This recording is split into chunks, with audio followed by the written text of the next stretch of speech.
Today we're focusing on front yard landscaping, something lots of us think about. Yeah, if you're looking to boost your curb appeal, maybe create an outdoor space you'll actually enjoy, but without getting totally bogged down in all the options, well, you're in the right place. We've distilled insights from Better Homes and Gardens, Fine Gardening, and a really practical guide from the University of Wisconsin-Stevens Point. Our mission today, pretty simple, really. It is. We want to equip you with the essential know-how to transform your front yard, make it welcoming, functional, maybe even sustainable. And crucially, help you sidestep those common mistakes that just lead to frustration and, honestly, wasted effort. We're not just skimming the surface here. We're really diving deep into what matters when you're planning your landscape. Okay, let's unpack this. First impressions, right? The front yard is like the handshake of your home. Absolutely. And it turns out some pretty fundamental details can make a huge difference. Like what? Well, think about the edges first. Those crisp lines defining your planting beds, the clean borders of your hardscaping, the paths, patios, walls. Right, the non-plant stuff. Exactly. And even just well-maintained finishes, they create this immediate visual sense of care, of order. Okay, makes sense. Then think about the journey to your front door. Is it obvious? Is the path clear, safe, well-lit? And house numbers, can people actually see them? Guests, deliveries? Crucial point. These are foundational elements that contribute so much to that welcoming feel. And it's not just about function, getting from A to B, is it? I was reading Lisa Bauer, a landscape designer. She talks about creating a welcoming patio feel right at the front door. Yes, that's a great point. It's about visually signaling the entrance, making it clear and inviting. So how do you do that? Bauer suggests using impactful plantings. Yeah. Or maybe some strategically placed, really eye-catching pots near the entryway. Ah, okay. And even just a freshly painted door in a nice welcoming color can act as a strong focal point. Simple, but effective. And she also highlights the power of symmetry. Think about matching columnar plants, maybe some elegant evergreens, or even those same attractive pots arranged symmetrically on either side of your entrance. Ah, right. It creates that sense of balance, that invitation, like visual anchors drawing your eye. Precisely.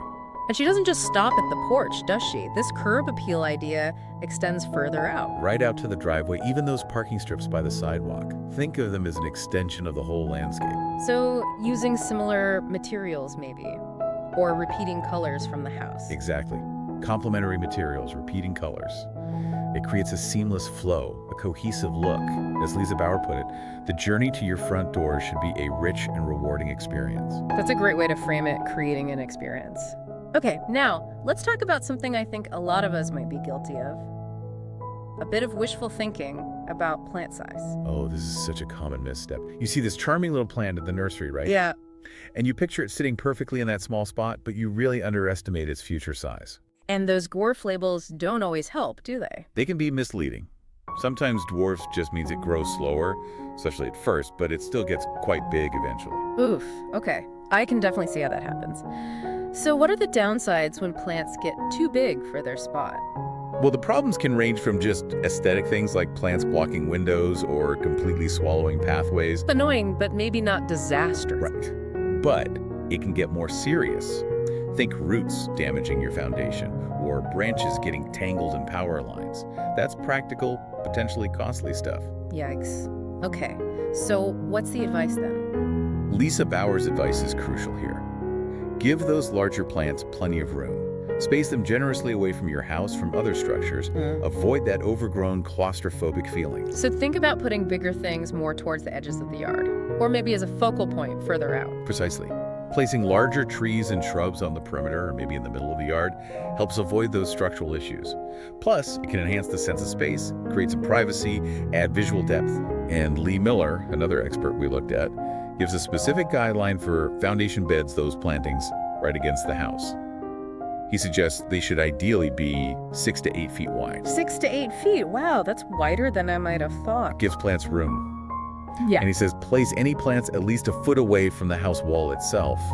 Let them breathe, let them grow without crowding the building. That's a really useful, concrete number to keep in mind. Okay, so right size, right general placement. Now what about the design? The actual planting combination? I know I've been tempted. Just buy one of everything that looks cool. Huh. Understandable enthusiasm, right? Yeah. But Lee Miller calls that visual chaos. Visual chaos. I like that. When you just bring home a mix of individual plants without a real plan, the result can look busy, disjointed. It actually detracts from the house. So it's the alternative to the collector's approach. The key is creating visual rhythm. You do that by strategically repeating certain plants, using groupings, sticking to a consistent color palette, maybe similar shapes. Repetition. Yeah. It guides the eye through the landscape. Miller calls it an easy-to-read garden picture. It just feels more harmonious, more restful, like a melody in music. Restful is definitely a good goal. Now, this leads to another potential mistake, maybe the opposite one, not using enough plants. I've seen those really sparse beds, just a few lonely shrubs in a sea of mulch. Ah, yes. Benjamin Vogt, a designer from Nebraska, has a really compelling take on this. He argues, especially if you want a more natural, wildlife-friendly garden, that those traditional thin foundation beds, they're a huge missed opportunity. How so? They're often just, well, visually uninspired, and they offer minimal benefit to the local ecosystem, just mulch and a few isolated plants. So he advocates for more density. Layering, that's his key idea. Planting more densely, creating landscapes that are richer, visually more textures, heights, and biologically richer too, offering food and shelter for birds, pollinators, beneficial insects. Okay, but you have to choose the right plants, right? Not just cram stuff in. Absolutely critical caveat. You have to select plants suited to your site conditions: sun, soil, moisture, and ones that won't ultimately outgrow the space. It's about thoughtful density. Right, dense but smart. And he mentioned some other benefits to this denser planting, maybe unexpected ones. He did. He points out that a more densely planted landscape can actually reduce long-term weed management. Really? How does that work? Well, as your chosen plants fill in, they naturally block sunlight, compete for water. It makes it much harder for weed seeds to get established. Interesting. Plus, that density can help with resilience during droughts. More shade on the soil means less evaporation. Huh. So more plants could actually mean less work later on, in some ways. Okay, we've covered not enough plants. But what about too many? Too much of a good thing? You're absolutely right. Lee Miller warns about overcrowding. It might look lush for a short while. Yeah, that instant fullness. But over time, he says, it can quickly become a maintenance nightmare. Plants competing too hard, get weak, more prone to pests, diseases, and it just becomes hard to even get in there to weed or prune. Okay, so where's the balance between sparse and a maintenance nightmare? It comes back to careful planning. Select the right plants for the space and conditions. Repeat them strategically for that visual harmony we talked about. Right. And when you use smaller plants, mass them together. Think drifts or waves of color or texture. It gives you strong visual impact without becoming cluttered or overgrown later. Intentional repetition, thoughtful massing. Got it. Okay, another thing. Year-round appeal. I admit, I tend to focus on spring and summer. So common. But Lee Miller emphasizes that a truly successful front yard has visual interest in all 4 seasons. Okay, how do you achieve that? His advice is to use a diverse mix. Include evergreens for that consistent structure, flowering trees and shrubs for seasonal bursts, and perennials that offer interest even when they're not blooming. Evergreens really are the workhorses for winter structure, aren't they? They absolutely are. They provide that essential framework, that visual anchor when everything else is bare. But it's not just evergreens. No, not at all. Think about trees with interesting bark, shrubs with colorful berries in fall and winter, or perennials that leave behind cool seed heads that catch the frost. Okay, designing with a 4-season eye. Got it. Now, what about those of us dealing with, let's say, challenging sites? Poor soil, maybe steep slopes. This is where designing with your site, not fighting against it, becomes so critical. Wesley Uni, a designer in Portland, Oregon, offers a great example. Okay. He worked on a project for busy professionals. The focus was on creating a sustainable garden that met their specific needs: relaxation areas, dining, even outdoor work spots. And one of the first things he tackled was the soil, right? Yes, amending poor soil, often using lots of compost, is foundational for success. He also focused on what he called practical placement of hardscape. Like the patio. Exactly. It was situated perfectly between the home studio and the kitchen. Easy access. They even used a persimmon tree, strategically placed, for natural shade over the dining area. It's thinking about how all the pieces interact. I like that. And the garden feeling like part of the surroundings. He mentioned using less lawn, more grasses. He did. They used a limited plant palette, focusing on performance and form. Things like Adagio maiden grass, Cayenne fountain grass, beautiful ornamental grasses, Great. and resilient perennials like asters and chocolate snakeroot.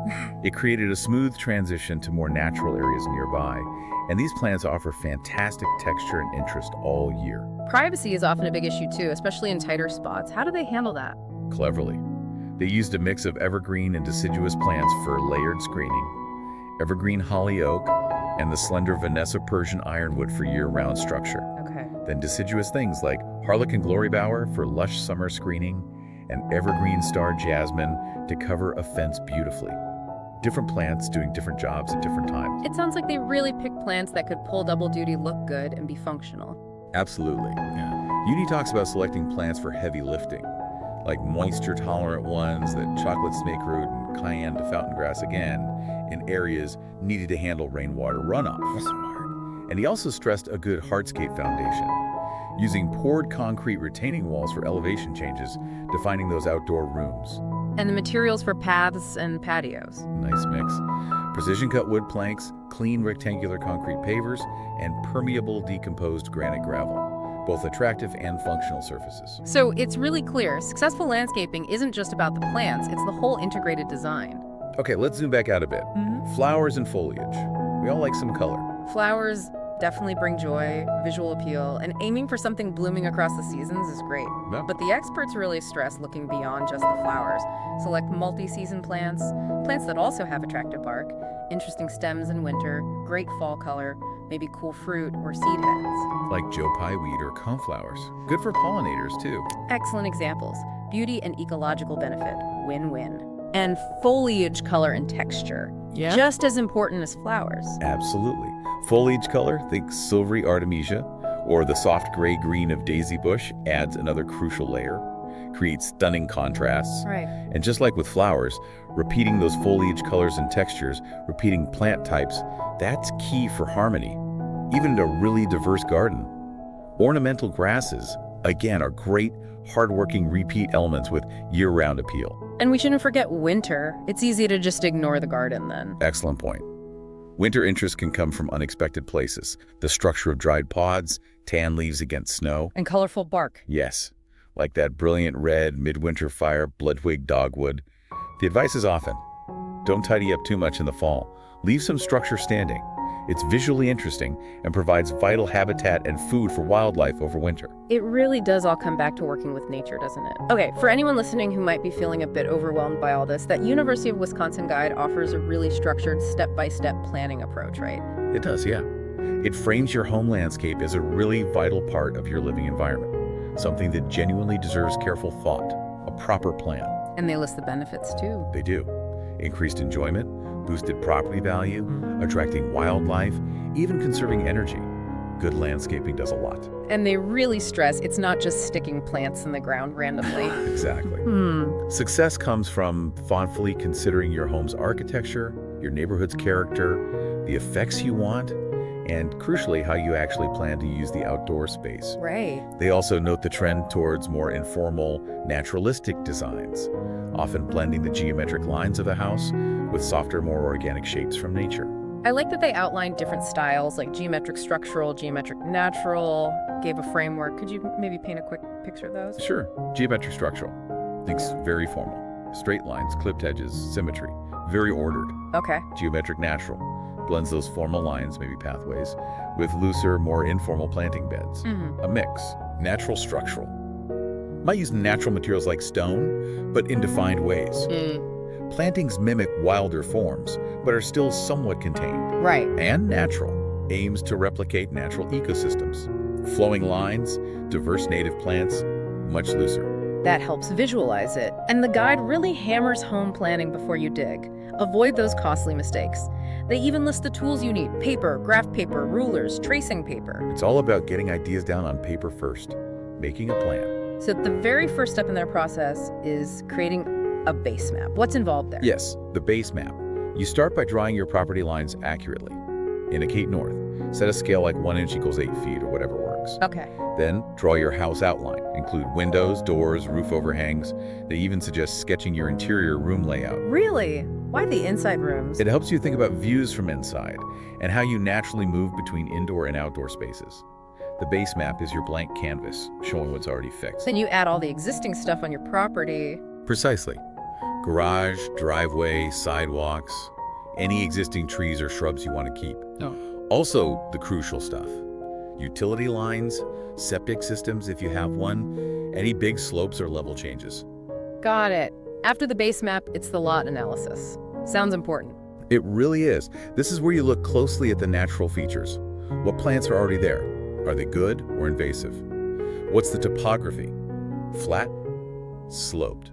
Low spots where water collects? So understanding the existing conditions. Exactly. What are you working with? What needs preserving, enhancing, or maybe modifying? The guide also mentions looking at the neighborhood landscape. Why is that necessary? It's about context, harmony. Seeing what's around gives you ideas and helps you avoid creating something that feels totally out of place. You don't have to copy the neighbors, though. No, definitely not. But being aware of the general style helps create a cohesive streetscape. If you're planning something really different, maybe keep the most unique bits for the backyard. And, maybe have a friendly chat with the neighbors about your plans. Good advice. Okay, next step. Defining your own needs. How you want to use the space. This feels very personal. Absolutely. This is where you really think, how do I want to live out here? Need space for dining, entertaining, a play area for kids, a veggie garden. Or maybe attracting wildlife is key. Or low maintenance is the absolute top priority. Right. Make a detailed list of your desired activities and space needs. That list becomes your framework for design decisions. And the guide breaks the yard into public front yard, private backyard. Makes sense. Yeah, the backyard is usually the private retreat. They mention features like patios, decks, service areas for storage or gardens, recreation spots. But if you have a small yard? Then they suggest thinking about multiple use areas, spaces they can adapt for different functions. So you have the base map, the analysis, the neighborhood context, your needs list. Now what? How do you start designing? Now you get creative with use area sketches. Use tracing paper over your base map and analysis. Start playing with arranging those spaces, public, private, using simple shapes like circles, rectangles to represent different functions. Just rough shapes at this stage. Exactly. Explore a few different layout options. See what best fits your needs and works with your site's features. And then you bring in the design principles. Balance, emphasis, scale. Sounds a bit like interior design, but outside. That's a great analogy. Balance can be symmetrical, more formal or asymmetrical, more informal and natural. Okay. Emphasis is about creating focal points, drawing the eye, avoiding monotony. Yeah. Scale and proportion ensure things fit. Plants aren't too big or small for the house or the space. Right. And using space effectively means creating distinct outdoor rooms with their own feel, but still connected for easy movement. Then comes the fun part for many, picking the actual plants and materials. Exactly. Choose plants based on their mature form, texture, color to fit your design, but always consider their needs: sun, soil, climate tolerance. Color harmony is important too. Yes. Green foliage is usually the restful backdrop. Other colors are for seasonal accents, points of interest. The guide suggests considering native plants too. Good point. And shrubs, they do a lot of jobs. They really do. Screens, barriers, foundation plantings, accents, masses of shrubs can help define those use areas we talked about. They also touched on energy savings from landscaping, which I hadn't really thought much about. Can landscaping really impact energy efficiency? It certainly can. Yeah. Strategically planted windbreaks, dense evergreens on the north and west can cut winter heating costs significantly. Wow. Foundation plantings, especially dense shrubs close to the house, add a layer of insulation, and deciduous vines on south-facing walls. They provide shade in summer, reducing cooling costs, often overlooked benefits. That is fascinating. Finally, the guide covers structures: driveways, walks, steps, patios, walls, fences. Each seems to have specific considerations. They do. Driveways need safe angles to the street, good visibility, proper slope for drainage. Walks need to be wide enough for comfortable passage. Steps need to be safe. Absolutely. Standard riser heights and tread depths to prevent falls. Patios and decks located based on use. Walls for retaining soil or defining space. Fences for privacy, screening, accents. Choose materials carefully to fit the overall design and function. And for those wanting less upkeep, low maintenance principles. Key things. Choose well-adapted plants suited to your climate and soil. Space them properly from the start to avoid overcrowding later. Consider container gardening for flexibility. And embrace more naturalistic designs that work with the site, requiring less formal tidying. Okay, so the final step is putting it all together. Refining shapes, deciding on specific plants and structures, drawing it all accurately to scale. Exactly. The guide suggests creating a few alternative designs, then picking the best one. On your final drawing, indicate plant locations using circles for their mature spread. Maybe use different symbols for deciduous versus evergreen. And the final choices. Ultimately, select plants that will thrive and complement the design form, texture, color, and choose building materials that blend harmoniously with the house and the plants. Okay, let's wrap this up. Key takeaways. The absolute importance of planning before you plant. Crucial. And being aware of and avoiding those common mistakes in planting and design we discussed. And really taking time to consider your specific site, your personal needs, how you truly want to use the space. Precisely. A well-thought-out landscape isn't just about looking good. It's fundamentally about enhancing function, sustainability, and your overall enjoyment of your home. Planning is like insurance against costly mistakes. It helps your vision actually thrive. So for you listening, now's the time. Revisit those sources with these ideas in mind. Start that planning process. Seriously, a bit of groundwork now saves so many headaches later. It helps you create a front yard you'll genuinely love for years. Which leads to a thought. Consider that interplay between your home's architecture and the natural world right where you live. What single element, maybe a specific plant, a type of material, a design approach, could you introduce to your front yard that you think would create the most significant positive impact? Not just visually, but maybe for the local ecosystem too. Something to ponder.